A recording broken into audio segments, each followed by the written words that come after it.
নমস্কার, সবাই কেমন আছেন? পারুর রান্নাঘরে আর একবার স্বাগত। তো দেখুন বন্ধুরা, সকালবেলা কত সুন্দর রোদ বেরিয়েছে। আর এই শীতের রোদ কিন্তু খুব ভালো, সবারই খুব ভালো লাগে। আর এই সকাল সকাল দেখুন আপনাদেরকে একটা জিনিস দেখাই। এই দেখুন আমার আম গাছে দেখুন বকুল আসছে। তো দেখুন সব ডগগুলোই কত সুন্দর বকুল এসছে। ওই দেখুন বন্ধুরা কত সুন্দর বেকুল এসছে। আর শীতের রোদ পোয়াতে খেয়ে নয় ভালোবাসে বলুন। তো আপনাদের সাথে কথা কইছি। ওই দেখুন মুরগিটা বেরিয়ে পড়েছে খোপ থেকে, তো ছেড়ে দিয়ে ছাড়াই রয়েছে, আর ধরবো না। তো চলুন খেতে যাব, কিছু শাক তুলে আনবো, পালং শাক, তারপরে রেসিপি বানাবো। তো চলুন বন্ধুরা মাঠে যাই। তো এই দেখুন মাঠে চলে আসছি, আর এখান থেকে নেব কচি কচি কিছু পালং শাক। দেখুন কত সুন্দর আলু বাড়িয়ে শীতকালের মাঠে আলু শাক, সর্ষে শাক, নানা নিধি শাক দেখলেই চোখ জুড়ে যায়। দেখুন চারিদিক শুধু সবুজ আর সবুজ। তো দেখুন কত সুন্দর হয়েছে এখানে সর্ষে শাকগুলো। সর্ষে শাক নেবো না, নেবো পালং শাক।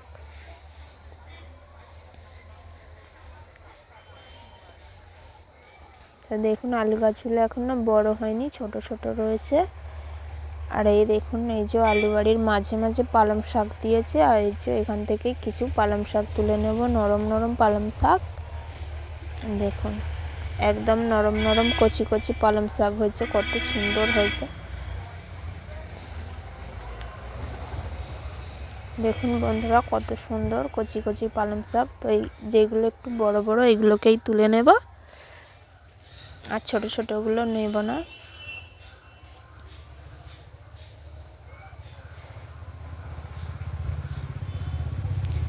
তো এই পালং শাকের আজকে দারুণ একটা রেসিপি বানাবো, শীতের যেটা স্পেশাল হয়। শীতে খিচুড়ি খেতে কে নাই ভালোবাসে বলুন। তো আজকে ওইটাই বানাবো। দেখুন এখানেও রয়েছে বড় বড় পালং শাকগুলো তুলে নেব। দেখুন সকাল সকাল এসছি, এখনও কিন্তু শাকের শিশির রয়েছে, শিশির শুকায়নি।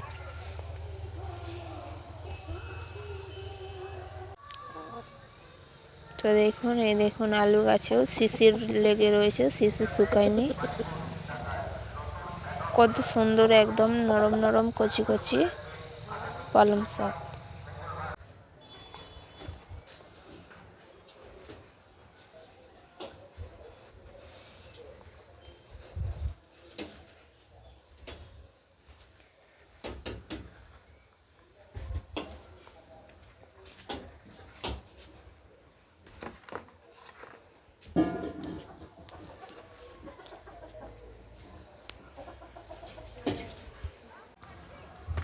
তো দেখুন শাক তুলে নিয়েছি, আর এই দেখুন এইগুলো অল্প ছোট ছোট বড় হয়নি। আর সর্ষে শাকগুলোও দেখুন কত সুন্দরভাবে হয়েছে, খুব সুন্দরভাবে সর্ষে শাক হয়েছে। তো দেখুন আমি বাড়ির কাছেই চলে আসছি শাক তুলে নিয়ে। দেখুন আমি রান্নাঘরে চলে এসেছি। এই যে পালং শাকগুলো ধুয়ে নিয়েছি পরিষ্কার করে। আর নিয়েছি অল্প ধনেপাতা। এই দেখুন কচি কচি ছোট্ট ছোট্ট ধনেপাতা। আর নিয়েছি ডিম, আর নিয়েছি বেগুন। তো খিচুড়ি আর তো বেগুন ভাজায় একদম সাথে জমে যাবে বলুন। খিচুড়ি তো শীতের ঠান্ডায় গরম গরম খিচুড়ি আর বেগুন ভাজা। তো চলুন ঝটপট বানিয়ে নেব। তার আগে এগুলো কাটাকুটি করে নেব। বেগুনগুলো কেটে নেব, একটু বোকা রেখে দেব। বেগুনগুলোকে গোল গোল করে কাটবো না, লম্বা লম্বা করে কাটবো। এতে কিন্তু খেতে আরও ভালো হবে, ভালো লাগবে। তো দেখুন বেগুনগুলো আমি লম্বা লম্বাভাবে কেটে নিয়েছি।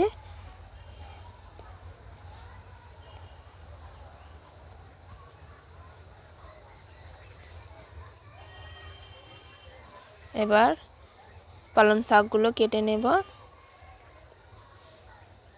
পালং শাকের গোড়াগুলো বাদ দিয়ে দেব, আর যেহেতু এগুলো নরম নরম শাক, তাই খুব বেশি ছোট ছোট করব না, একটু বড় বড় করব এবং খিচুড়িতে দেব।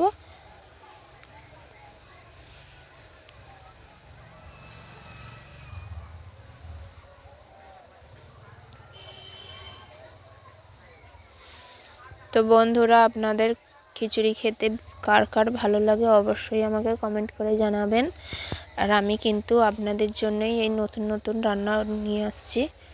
দেখুন বেগুনগুলো একদম নরম, দানা হয়নি। এবার আলু কেটে নেব। পালং শাক নিয়েছি, আলু ভাজবো আর বেগুন ভাজবো, দুটো আলু কেটে নেব।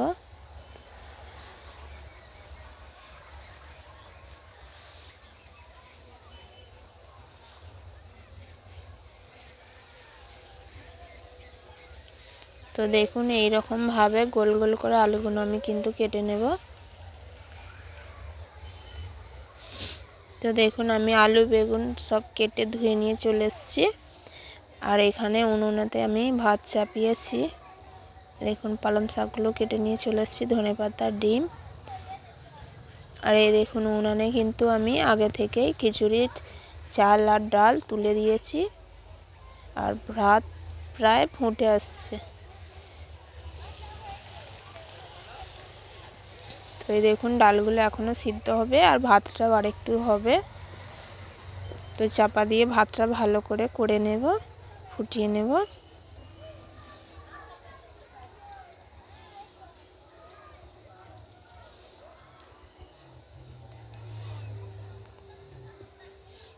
তো দেখি আর একবার ডালগুলো সিদ্ধ হলো কিনা।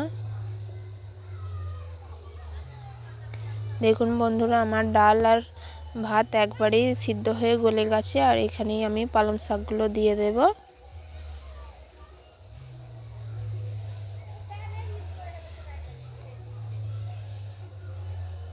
পালং শাকগুলো সব দিয়ে ভালো করে ঘেঁটে নামিয়ে নেব। পালং শাকগুলো বেশি ফোটাবো না, বেশি ফোটালে আবার বেশি ঘাঁটা ঘাঁটা হয়ে যাবে বা একটু কষা কষা লাগবে।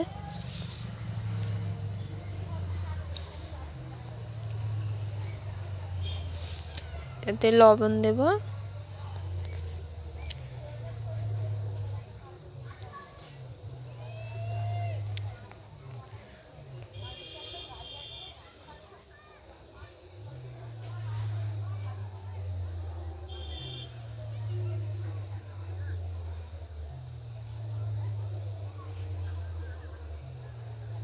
চাপা দিয়ে দিলাম, ভাতটা এবার নামিয়ে নেব।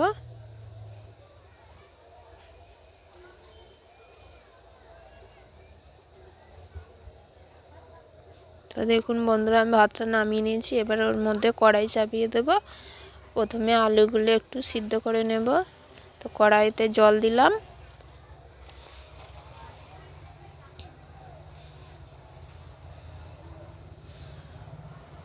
লবণ,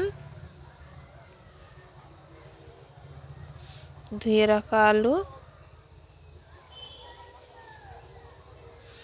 আর দেব অল্প একটু হলুদ গুঁড়ো,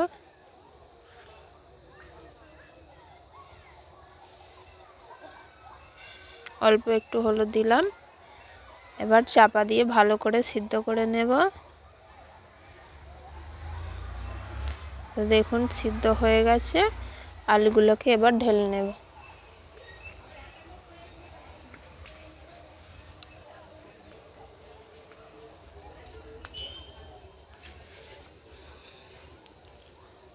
আলুগুলো ঢেলে নিয়েছি। এবার বেগুনগুলো ভাজবো। তো বেগুনে প্রথমে লবণ মাখিয়ে নেব। এতে হলুদ মাখাবো না, লবণ মাখাবো। লবণ মাখালে কিন্তু ভালো লাগবে খেতে। এইভাবে একবার বানিয়ে খাবেন, আশা করি আপনাদের অবশ্যই ভালো লাগবে।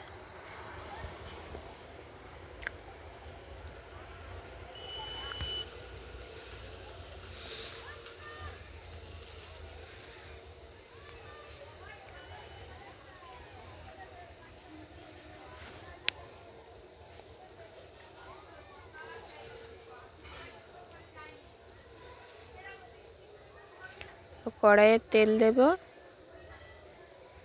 সর্ষের তেল।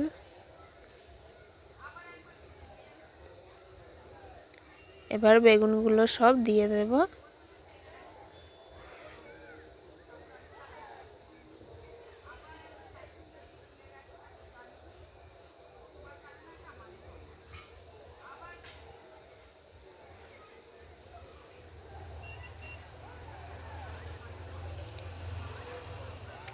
বেগুনগুলো সবই দিয়ে দেব, দিয়ে একটু নেড়ে চাপা দিয়ে সিদ্ধ করে নেব প্রথমে।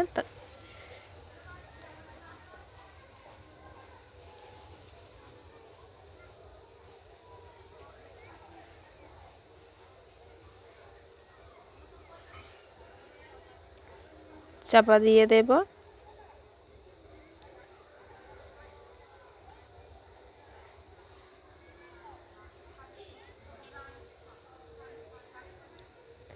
তো দেখুন বেগুনগুলো কিন্তু সিদ্ধ হয়ে নরম হয়ে গেছে। এবার লাল লাল করে আমি ভেজে নেব, উল্টে পাল্টে ভালো করে লাল লাল করে ভেজে নেব।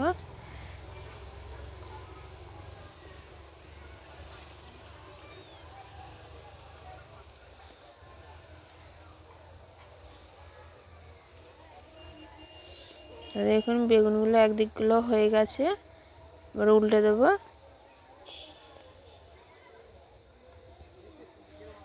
একদম নরম হয়ে গেছে, আস্তে সাবধানে নেড়ে নেড়ে লাল লাল করে ভেজে নেবেন।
তো বন্ধুরা এরকম করে বেগুন ভাজা কিন্তু খিচুড়ি বা লুচি দিয়েও কিন্তু খুব ভালো খেতে লাগে, আর রুটি দিয়েও ভালোই খেতে লাগে। তো দেখুন আমার বেগুনগুলো সব আমি উল্টা পাল্টে লাল লাল করে ভেজে নিয়েছি।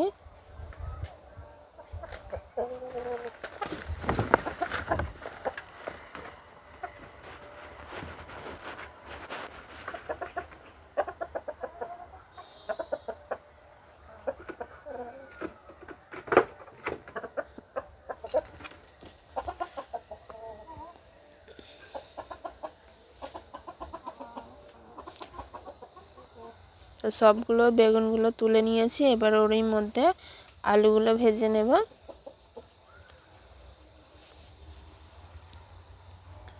তো কড়াইতে আমি আলুগুলো দিয়েছিলাম, এই দেখুন লাল লাল করে ভেজেছি। আলুগুলোকে এবার তুলে নেব।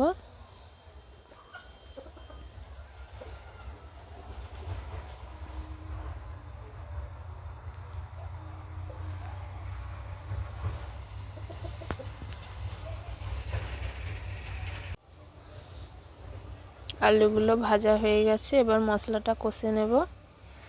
তো বন্ধুরা আমি এখানে মশলাটা কষে নিয়েছি। তো রেগুলার মশলা পেঁয়াজ, আদা, রসুন, একটু লঙ্কা গুঁড়ো, জিরে গুঁড়ো, হলুদ গুঁড়ো দিয়ে মশলাটা ভালো করে যে কষিয়ে নিয়েছি। এবার এর মধ্যে দেব দুটো ডিম,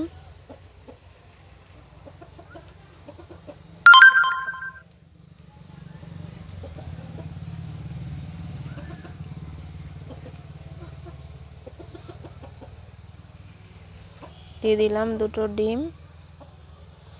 এগুলো কিন্তু আমার যে মোরগ রয়েছে, পোষা মোরগ, ওরই ডিম।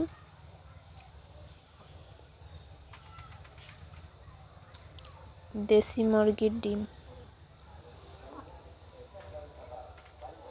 দিয়ে এবার ভালো করে ঘেঁটে ঘেঁটে এগুলোকে কষিয়ে নেব। ডিম আর মশলা ভালো করে কষিয়ে নেব।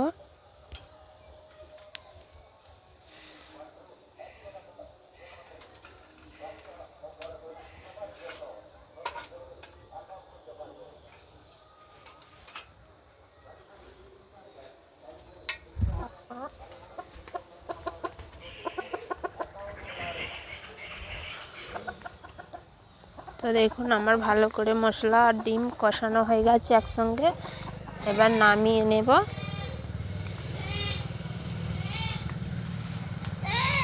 আমি ভালোভাবে কষিয়ে নিয়েছি।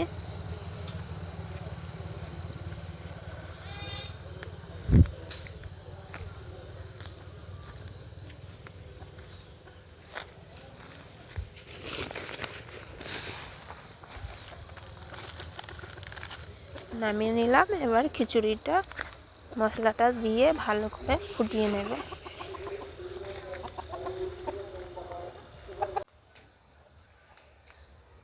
তো দেখুন এবার মশলাটা খিচুড়ির মধ্যে দিয়ে দেব।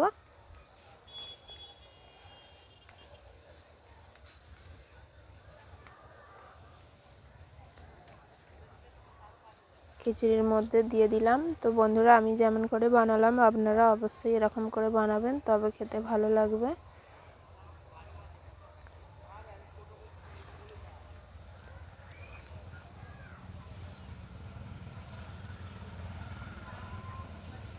ভালো করে ঘেঁটে দিয়েছি। আর একটু জল দেব, অল্প একটু জল দেব। তো দেখুন আমার খিচুড়ি হয়ে গেছে। আর একটু জল জল রেখেছি, আর না হলে নামালে ঘন হয়ে যাবে। আর দিলাম ধনেপাতা। ধনেপাতা দিয়ে বেশিক্ষণ নাড়ব না।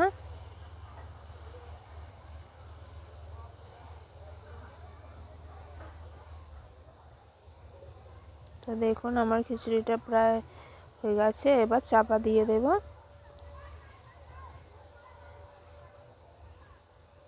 চাপা দিয়ে দিলাম। এবার নামিয়ে নেব। নামিয়ে নিয়েছি। তো দেখুন বন্ধুরা গরম গরম রান্না করে নিয়ে সকাল সকাল খেতে বসে গেছি। এই দেখুন গরম গরম পালং শাকের খিচুড়ি, ডিম দিয়ে পালং শাকের খিচুড়ি।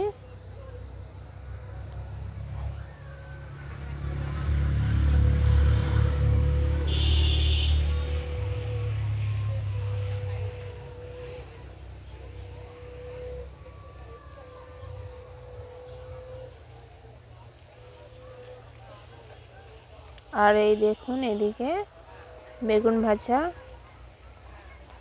গরম গরম খিচুড়ি, বেগুন ভাজা আর আলু ভাজা আমিও নিলাম।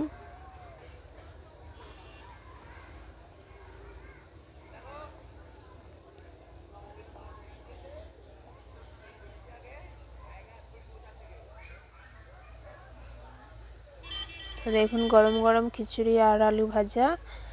দেখুন ও খেতে বসেছে, আলু ভাজা খাচ্ছে। তো প্লিজ বন্ধুরা রান্নাটা কেমন হয়েছে অবশ্যই কমেন্ট করে বলবেন। আর দেখুন শীতকাল মানেই কিন্তু রোদে বসে খাওয়া দাওয়া। আমরা রোদেই বসেছি। আর ওই দেখুন পিছনে জমি, আর ওতে রয়েছে আলু বাড়ি, আলু শাক। দেখুন আলু গাছ।